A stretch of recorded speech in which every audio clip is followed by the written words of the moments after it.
Working Girls is not a film about prostitution or prostitutes. It's a movie about women who work. Heroines of the real world who put food on the table for their families by crossing the French-Belgian border every day together to work in a brothel. I've always wanted to write about women, about heroism of women. And one day, I read an article about women leading a double life. They would take care of their kids in the morning before going off to work secretly in a brothel as prostitutes. They would cross the border and do their job legally, just a few kilometers from where they live. I found my story. So, I wrote the outline of the plot, and then I spent several months in brothels meeting the women who worked there. And in one in particular, a brothel run by a young woman. I went there 2 to 3 days a week over a 9-month period. I never took notes, didn't record anything. I stayed with them in this particular place where they wait clients, where no men are allowed, in the girls' sitting room. I was there, sitting on a sofa, smoking cigarette, sharing food, watching TV. And they told me their stories, their lives, their daily routines. And the women I met there had nothing to do with the archetypes of prostitutes in movies or in people's imagination. Nothing to do with Pretty Woman. And I certainly didn't want to make a movie based on the male fantasy about what prostitution is. It became my responsibility to do a movie that would not betray the trust they gave me by telling their stories.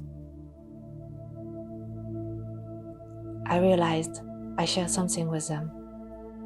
I too had learned how to survive in a patriarchal world. Of course, we all had different experiences and lived different lives, but we all shared in common the language of survivors. It's a language I share also with my neighbors and friends. Women, I also see as everyday heroes in many ways. They struggle to keep their heads above water, trying to make ends meet, never giving up. And most of them, they are mothers. I'm a mother myself. I'm the mother of a little girl, and that changed my perspective on life. Suddenly, I was worried about raising my girl in this world where women are the targets of violence.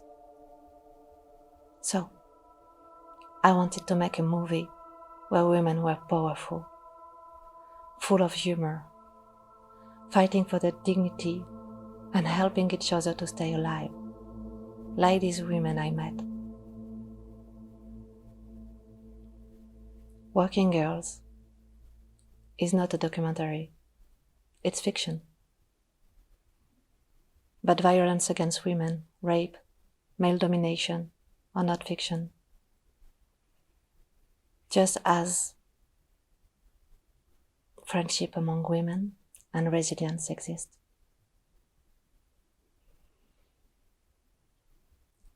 After a screening, one of the sex workers came to me and told me, "I hope that people will see us differently after watching this movie. I hope you will too."